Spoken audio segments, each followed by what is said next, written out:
Guys, welcome. First episode of the Mindful Balance Pursuit. Very exciting. We got a lot to talk about, and we're going to delve into the power of mental health, spirituality, navigate financial aspects of our well-being. It's a podcast that I invite you guys to join in on and comment and subscribe. Let me know what you guys want to hear. First episode, what do we talk about? Well, I think I know what I want to talk about. I want to talk about what started me on this journey of well-being, this journey that I didn't even know I was on. Okay, and I don't have this crazy story. I don't have this crazy like, oh, I was homeless and I was an addict and um like I don't have that story. I'm just a guy that did struggle through life, financially, mentally, lived at home for way too long that finally got independent. The struggle to get independent. It's hard nowadays, especially with the housing market that we're dealing with right now and the economy right now. It can be really mentally draining and financially draining, and I feel like I'm in a really good headspace. I have the mental strength to talk about this, to dive deep into these topics of, mental, physical, spiritual health in today's world. And so I want to talk to you guys about what really got me on the track to having a more peaceful, um, just I don't want to say a perfect life, but just a peaceful, calm life. And I'm just at a level, a good, healthy level, physically, mentally, spiritually, everything. And so what happened was I started doing myself favors. And I said, one day, I'm sick of doing favors for everybody. I'm sick of doing all these favors for everybody else. Some family members and friends are takers, right? Does this sound familiar? You're the giver in the relationship, and they're always taking, taking, taking. And I said, you know what? It's time to do myself some favors, and it's time for you to do yourself some favors. Micro favors. What do I mean by that? I mean something as simple as, okay, something as simple as packing your lunch for work the night before and setting your alarm 5 minutes earlier than you normally would. Okay, do you understand where I'm going with this? Let's play out a scenario here, okay? Here was me when I was 28 years old. I'm 36 now. When I was 28 years old, not that long ago, here was me. Pack my lunch the night before? No. I'm not even packing a lunch. I'm going to work with no lunch. In fact, I'm going to the local coffee shop or fast food burger joint and I'm spending $10 pretty much every day, Monday to Friday, on my lunch because that's a hell of a lot easier than taking the trouble to pack it. And when I get home from work, I am totally wiped out. I'm tired. I'm sitting on the couch, Netflix is on, and I'm just running through episode and episode of whatever series I happen to be on until I pretty much fall asleep on the couch. At which point I'll wake up at some point, midnight, and go, maybe I should go to bed. I have to work tomorrow. Set my alarm, maybe, maybe not, whatever. You know, wake up, wake up in a quick, oh shit moment. Never set my alarm. Late for work. 5 minutes late for work every day was normal. 10 minutes late for work was a bad day. And, it snowballs negatively. You could get reprimanded. You might now be speeding to get to work.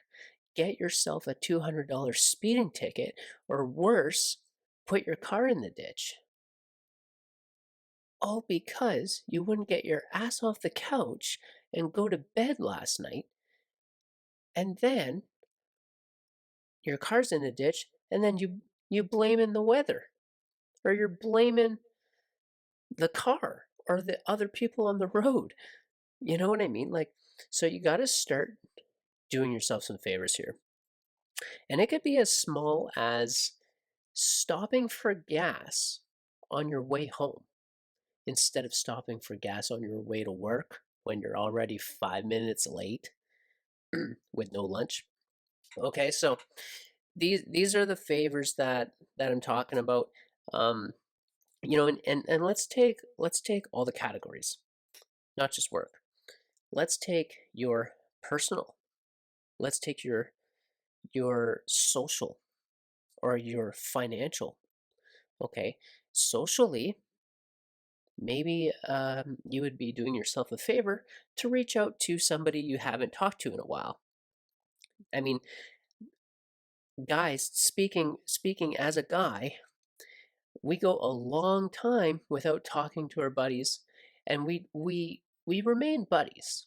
Whereas girls, um, I'm going to talk about this delicately, but I feel like girls need to stay in touch a little bit more, whereas guys tend to seem to be able to go longer without talking to each other and then just pick it up right where it left off.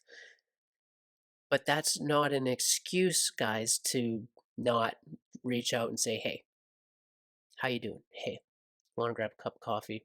Come over for a beer." Or it could be as small as sending a silly emoji just to say, "Hey, I'm here. I'm still within a call away." That's all it's saying, right? So, yeah, and financially speaking, it could be as small as literally taking 40, $50 from your paycheck, put it into a savings account. You know what I mean?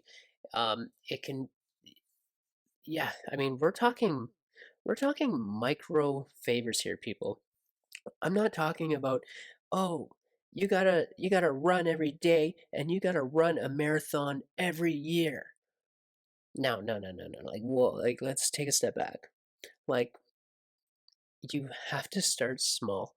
And it sounds, I don't know, it sounds kind of easy, but it's not because you're in a cycle. And it's not about doing yourself favors, it's about breaking the cycle.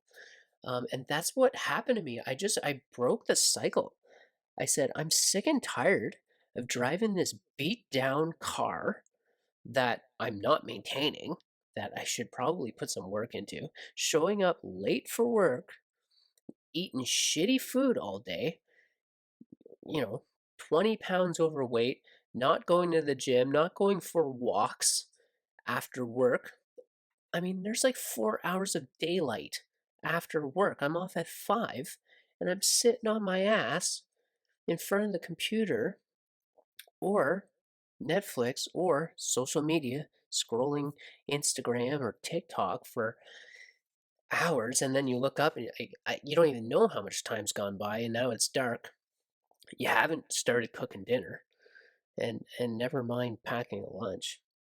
So it seems like I keep going back to this lunch thing. Like, man, this guy is really upset about not packing lunches, right? I'm just screwing around with the audio a little bit as I'm talking, guys. This is the first episode, okay? So things aren't going to be perfect. Um, but anyways, so yeah, let's just get back on track here. So yeah, I keep going back to the lunch thing, but that was a thing that kind of I started doing first. If I'm tapping into my memory bank, and then it just turned into, making sure I give myself enough time in the morning to stop for fuel.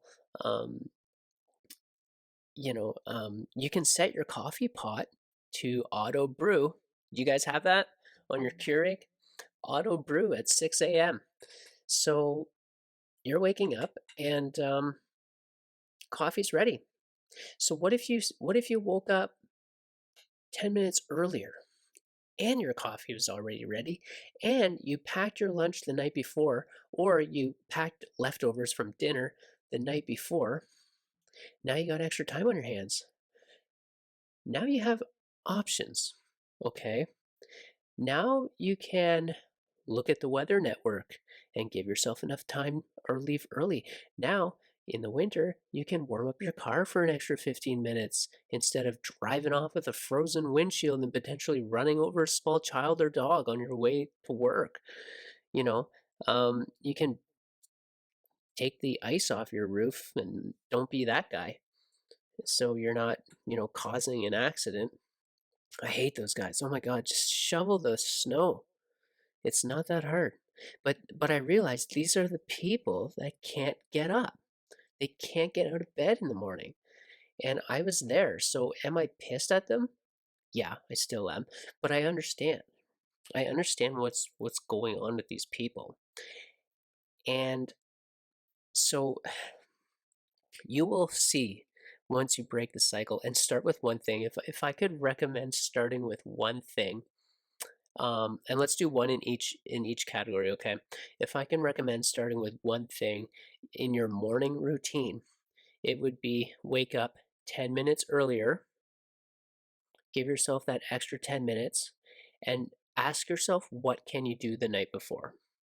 Can you shower the night before? Can you pack your lunch the night before? Can you get your outfit ready the night before? Do you have to do laundry? Do you literally have nothing to wear when you wake up? You got to ask yourself these questions. And oh, Tom, you don't have kids. You don't know what it's like to have kids. Okay, I get it. I get it. The kids are crazy. The house is a mess. And it's like you're cleaning, you're feeding them, you're bathing them, you're packing their lunch.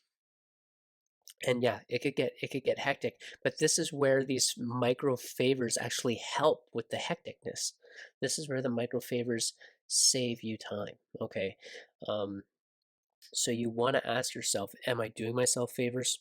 Do I have the right mindset? Am I making up excuses? Am I helping my partner with micro favors? If you're gonna pack your lunch the night before on a relationship level, you can say, "Hey, you want me to pack your lunch for you too? I'm packing mine." At that point, it's not about what you're doing. It's not about packing them a lunch. It's about doing a micro favor in your relationship and improving your relationship. So a small thing you can do on the relationship level is you can send a text at lunchtime that says, "Hey, hope you're having a good day." If you don't live with the person, it's a boyfriend or girlfriend or whatever, send a text, "Hey, hope you're having a good day." Whether there are or aren't is irrelevant. The fact that you sent that is going to boost their day, right? If you live with the person, you can take a sticky note and just slip it into their lunch pail. Do you guys do that? A lot of people I know do this. I'll do it every now and then. You can't do it too much though, because then they start expecting it. So it has to stay a surprise. But you slip the note in the lunch pail and it says, "Hey, hope you're having a great day. Hug, hug, kiss, kiss." You know what I'm saying? So I mean, these are huge boosts for on the relationship. And do you think your boyfriend or girlfriend or wife or husband or whoever is gonna come home in a bad mood after you put that? Maybe they will, but maybe they won't take it out on you this time. You could do it to your kids too at school. "Hey, hope you're having a great day." On a financial level, it could be as small as putting $50 aside, an extra $50. And think about it. If you're not buying a burger every single day because you're actually packing lunch for once, you're saving $10 every day on lunch. There you go. Put it away. Put it in a savings account, and put it in a savings account, and you don't have to try to invest it or retire off of it. Maybe you just put it in a savings account, and then every other week you can take that $10 and go out for dinner and have a night out, right? So y- these micro favors can snowball into some pretty large outcomes, some pretty large positive outcomes in your life. So think about it, guys. And when I say guys, I mean you, everybody, guys, girls. But think about it, guys and girls. What are you doing? What aren't you doing? Um, and is there something you can do for other people? Maybe since you're now showing up to work, excuse me, 10 minutes earlier, maybe you can stop and get a box of donuts for the crew at work. And all these things add up. So guys, that's what I want to talk to you about. That's we could dive deeper into it. I'm gonna try to keep these episodes under 20 minutes, and I'm still playing around with the audio settings, and I'm still playing around with some of this equipment, and I noticed I have a squeaky chair, so I hope that's not getting picked up on the mic too much. But we're gonna fine tune these podcasts, guys, and subscribe, share your thoughts. Let's redefine, one episode at a time, what it means to be healthy, what well-being can look like for us. You know, um, this is Mindful Balance Pursuit. My name is Tom Spencer. I truly appreciate you guys watching me fumble through my first episode, and I hope you guys are doing well. Keep your head above water, and we will see you on the next episode. Bye.